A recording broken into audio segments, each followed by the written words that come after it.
wouldn't mind seeing something like an Eve, but the Eudora is still there. Yeah. Right? It's not like any of the picks here makes the Eudora not viable. You know, like the Selena, sure, it's gonna have some, I would say, some poking power against the Eudora, and now the Lapu gets picked up. I don't know, I feel like either Eve or Eudora should be well. I feel like using something like the Kimi might be too risky. Well, the Lapu picked up. It was picked up last series and it lost, but maybe Falcons have something up their sleeve here. And you've seen the Nolan, the Harara, they've gone deep into the jungle bands. Yeah, the Lapu's definitely been having some trouble. I mean, overall, just hasn't been able to keep up with the bulky EXP laners that are out there, and you have this Barats already. We're going to see this final pick in, the Valentina, clean, easy. You get even more crowd control if you steal that Wrath of the Dryad. You pair that up with a Minoan's Fury. Vitality definitely just has... Ooh. So it is a Barats Is that a double jungle. fighter? Unless it's a Paquito jungle. Or Paquito jungle. Or Paquito jungle. I kind of feel like maybe better for the Paquito to go to jungle because I feel like, honestly, both win the lane against Lapu. It's just that I think Paquito has more burst damage to secure the Turtle/Lord. And we saw that on last day of groups. We saw the Paquito jungle come in as well. So I feel like if you want to balance it out, maybe a Suyo. Because I think the Ling is going to be pretty difficult for this one, right?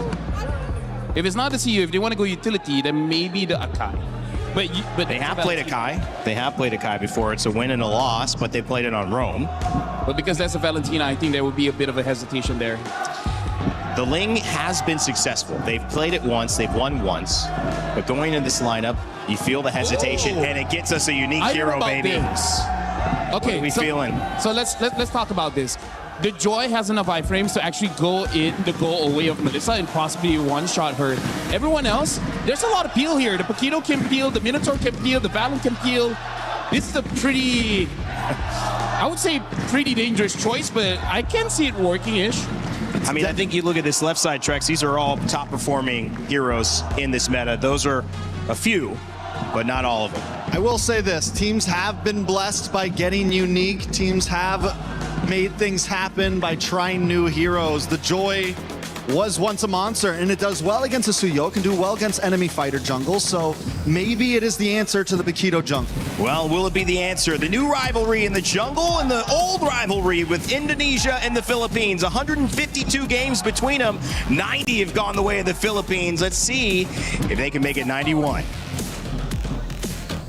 Thank you so much. We're jumping into our very first series. Me and Brig are here to catch it all. We got Vitality on the blue side facing up against the Falcons on the red. And immediately, we already see the openers from both sides. The draft has been particularly interesting. This is the first time we are seeing Joy here and now in this game. It's a Paquito versus a Joy in the jungle. Never really expecting a new rivalry to come out again now that we're in the knockouts. But hey, it's MSC. It's always been surprises everywhere. But at least for Vitality, they've gotten one of their very good comfort picks, which is the Melissa on Eman again. And that's the thing, right? Lafel was mentioning just now that Joy does have enough iframes to actually not only close the distance, but actually deal some damage despite the go away from me. So at this stage, we're trying to see whether or not Falcons, they built a lineup where, hey, as much as we want Super Marco to win the lane, there are other aspects of the game that we cannot let drop or slip. Yeah, because especially when it comes to the objectives, right? I mean, you already were thinking twice about the Akai pickup because of the presence of a Valentina, yes, but also the Barats. So what are the guarantees that whoever jungler you pick up would not face the exact same struggles going up against the Barats, Paquito, and a Valentina? Oh, not to mention the Minotaur even. So like objective picks seem to be a bit of an advantage for Vitality, at least in the early to mid stages of the game. I would imagine that Falcons would just have to look to play for picks, right? And initially I was thinking maybe Hayabusa along the sides of the Joy as well, but I think Joy just a little bit more concentrated on the targets they want to go for rather than you just leaving it up to chance with the Hayabusa. This time around, Shogun is still going to be a pretty big problem. Not only is he winning in the lane, but more importantly, the neutrals is going to be hard. Oh, this is dangerous for him. Iman's side. Oh, whoa, whoa. Could have the Clint been an answer to the Melissa all along? Flap going in with the bravest fighter, zoning out the members of Vitality.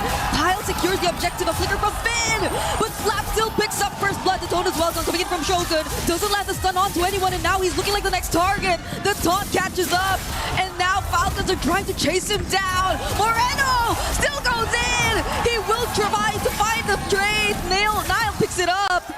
But Falcons, they're not gonna fight. No, they can't go for any more than this. Not enough cooldowns on Nile to actually chain it together. So far, so good. It's one-to-one trade-off so far, and man, let's look at this replay one more time, because again, this matchup down by the bot lane really depends on the positioning of Iman. If he runs out of that traditional front-to-back, he will lose, but keep in mind that even for Lapu, there was no need for him to flicker into that, right? He's so deep in the sauce, can't seem to get out afterwards unless he was looking to try and maybe get the Bravest Fighter off of cooldown as soon as he's done, and even then, it's too early to say. I guess it really just boils down to Falcons wanting to secure the snowball. It was kind of brought up in the panel earlier on too that the mid game might seem a bit of a struggle for them considering the lineup that they've built.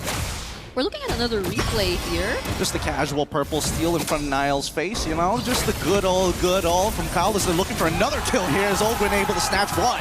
No way, the damage from Super Marco is insane!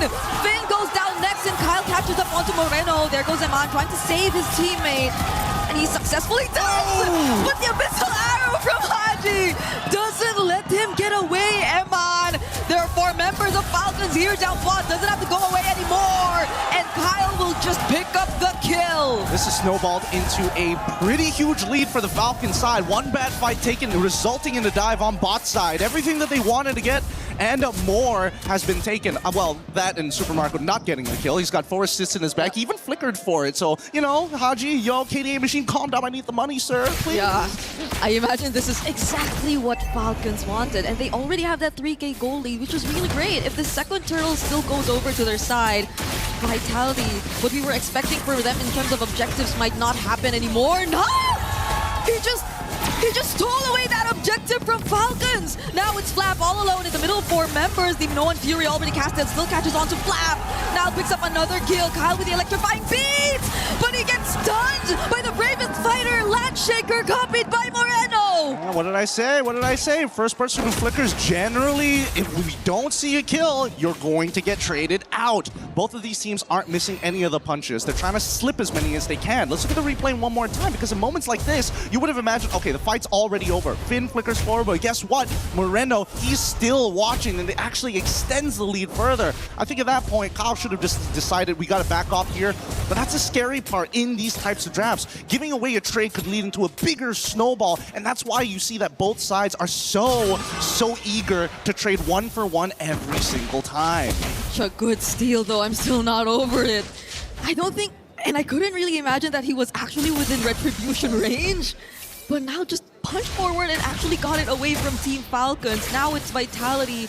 That 2 or almost 3K Goldie we saw earlier is now cut to half. So I think we're sort of even all over again across the map. But hey, Shogun! Whoa! Actually decides to go for Ogwen. Is that the choice that they actually want?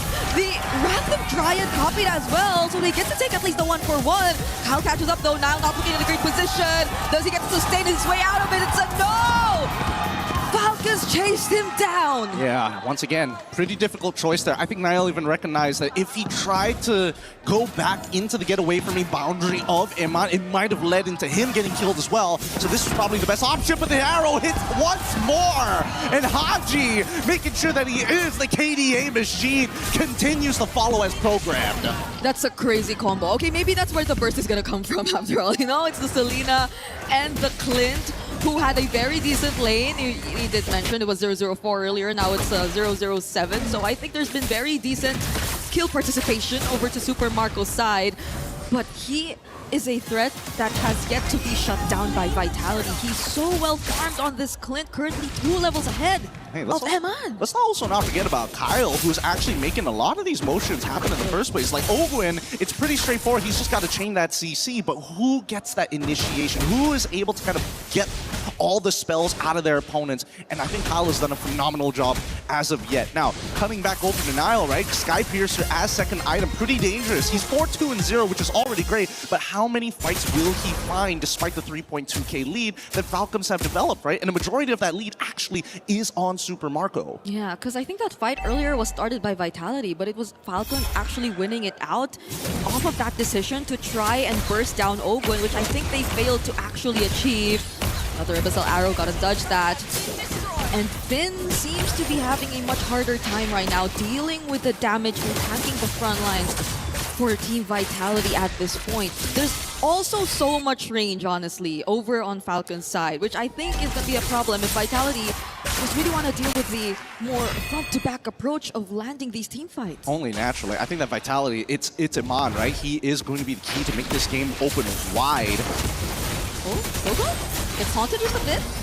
Not gonna really be the target for Falcons just now, though. They just stole away that orange buff, and that's all that they wanted. Yeah, no, this is actually a perfect coming in from Falcons, right? There's no need to try and impose your lead on your opponent, especially when it's within the 2.9 to 3K, right? It's very deceiving for most people. You would imagine that everybody is rich. No, it's not everybody is rich. It's Super Marco and Kyle who's kind of rich, and even then, it's really just Super Marco. So as long as Vitality take Marco out of the question, then maybe they have an opportunity, but Falcons isn't going to let it go for free. So now watch the motions on the map, right? Vitality start from their side of the orange, and they're going to do the sweeping motion towards the top side after they correct bottom, right? When you have control over one sector of your map, you got to make sure you set up those waves. Yeah. Right now, at least, Falcons, though, will have a clear idea of where Vitality is coming from. It's a very difficult task to find Super Marco, but there are ways that Vitality can actually pick him off. But Falcons are already grouped up. There goes Flab, already trying to zone. Wrath of Pride already committed as well, but the electrifying beats are dealing too much. But you know what, Yuri? The Detona's welcome. Yup. A 4-man knockup coming in from Vitality. Kyle finds Shogun, but that's going to be an exchange of his life. Oh, man. Oh, gets hit by the arrow as well. They're going to get one more for this. Finn in trouble. Yep, has a heal. Oh. He will be saved, though. But Flap finds the kill still, and Super Marco, too, picking off Nile. Man.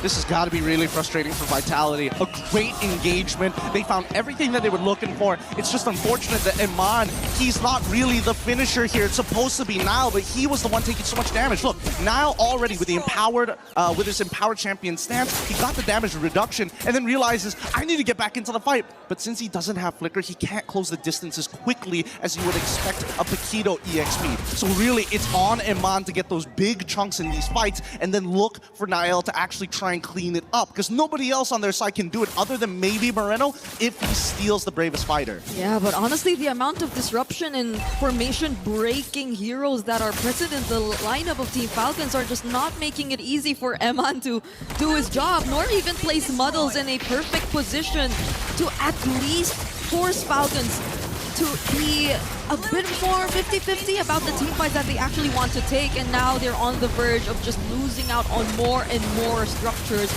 That's a conceal play by Oakland here. Doesn't have the Oh my god. arrow all over again! Oh my and the god. burst from Super Marco! Oh, that was just... It was just one hit away from going down, and that was Finn! This is too much. This is too much for them to handle. As much as Iman is great at sieging on this Melissa, so far this Clint is doing double the work, not only chunking out key members from Vitality's side, but a raw amount of burst. Interesting, Flap making a blind read there, trying to open up this one part of the bush, but watch it every single time. If they can just get a little bit more space after the muddles, they can almost guarantee that inhibitor turret.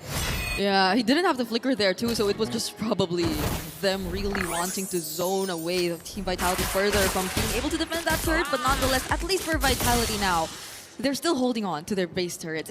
It's an 8k gold lead that we're looking at right now, though. I think being able to come back from this kind of situation really requires for Eman to get as much farm as he should. But now that Falcons, especially with the Selena, are taking full control of the map, it's looking like a very difficult task at this point. Well, I think it's a good time to play good and bads here, right? Because truth be told, the best situation possible for Vitality is if they wait 2 Lords, and then they should be able to even out in terms of the gold. If not, they have to get at least steal away 1 Lord and somehow get a complete wipeout on Falcons. 4 out of the 5 would also be ideal, majorly to get that shutdown. That shutdown gold on Haji, but so far I don't think Haji's been really out of position, right? He's been throwing these arrows from so far back, and it's difficult for Vitality, especially when they are the ones on the defense. Yeah, the Selena is a hero that I really expected to be contested between these two, and whoever seems to be getting his hands on this hero is just able to apply so much pressure against the opponents. But Vitality, you're looking at them right now, they're still showing up, trying to get position around this objective. Oof. I was looking at that arrow. Yeah, but we've got a slow push down on that bot side, and Niall's already trying to correct that top side. It's going to be back into a neutral state. Same goes for mid, so Falcons will not waste any time. They're going to set that up on a hard push down by mid lane. But somebody's got to correct that bot side at some point. Owen already using the Wrath of Dryad. Bravest fighter too from Flap. The tone is welcome though. Gonna be committed onto Owen. They're gonna catch one and they don't have the Wrath of Dryad anymore. Flicker already forced out for Owen. But the Minoan Fury of Finn trying to block off the other members of Falcons. Another knockup coming in from him, but the electrifying beats is dealing a bit too much damage. Look at that off angle. Arrow once again. Haji landed on Eman, but he's being protected so well. Oh my god, they're getting corralled like sheep. Super Marco gets one. 4 more on the chopping block. Another Ravens fighter from Flap and Super Marco. There's just no one dealing with Super Marco and Kyle in the back lines. Oh my goodness, they've completely ran them into a corner, and now they're going to go for the end game scenario. They should be able to defend this, but Iman, he can only take so much damage. Super Marco still has plenty of vault charges. I think he's about to get 2 more here, but they need to clear this wave out. Okay. Oh my god. They get to clear it. They get to clear it for now, but this is Super Marco and Haji. The range that you have to deal with against these 2 members of Falcons. This is no joke. Vitality, I mean, even that Minoan Fury that you saw from Finn earlier, the most that they could do with it is just prevent Falcons from getting even closer, but they weren't able to deal with the other members who were already looking towards engaging from the backlines. It's just crazy how they're influencing these fights. It's just like it's like a sheepdog corralling sheep. They're just putting them back into the pen every single time, and once they get that back angle, it completely forces Vitality to just say, no, we can't win this fight anymore. We need to keep it front to back as much as we can, and Falcons are the ones who are looking to break that. Not to mention, we should probably drop the bulletproof Marco at this point. He's machine gun Marco, man. He's machine gun Marco with Ballista Haji in the back, being able to siege them down from underneath their turrets is crazy. Whoa, that was also the great Dragon Spear pickup for Super Marco, as we got to see in the items. Another arrow landing, and they have a Lord still marching in mid. Eman, how does he actually deal with this? Owen does have the flicker once again. Lord already in the base. Eman, below half HP. It's already within range. Vitality have to deal with it first, but Flap lands the stun on Eman, forcing the go away. Kyle finds the kill onto Finn, and Flap is looking to be in danger right here. There goes Wrath of Dryad all over again, and the Falcons, they just put an end to game number 1. Beautiful game here. Beautiful.